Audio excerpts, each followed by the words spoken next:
আসসালামু আলাইকুম। আপনারা দেখছেন কৃষিভিত্তিক ইউটিউব চ্যানেল আলামিন কৃষি। আমি সাথে রয়েছি আলামিন।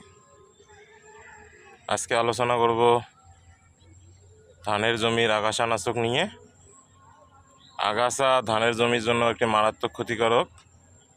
এটি জমির সার খেয়ে ফেলে এবং ধানের চারার বৃদ্ধিতে ব্যাঘাত ঘটায়।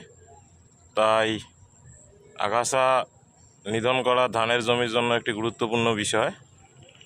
এর জন্য চারা রোপণের 3 থেকে 15 দিনের মধ্যে সারের সঙ্গে ছিটিয়ে জমিতে প্রয়োগ করলে ভালো একটি ফলাফল পাওয়া যায়।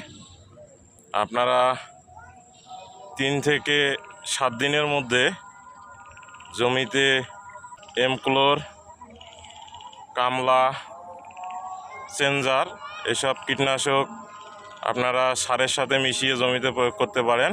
আগাছানাশক প্রয়োগের সময় খেয়াল রাখবেন জমিতে যেন কমপক্ষে 2 থেকে 3 ইঞ্চি পানি জমা থাকে।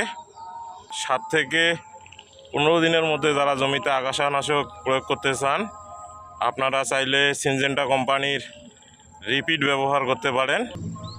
ভিডিওটি ভালো লাগলে চ্যানেলটি সাবস্ক্রাইব করে পাশে থাকবেন। ধন্যবাদ সবাইকে।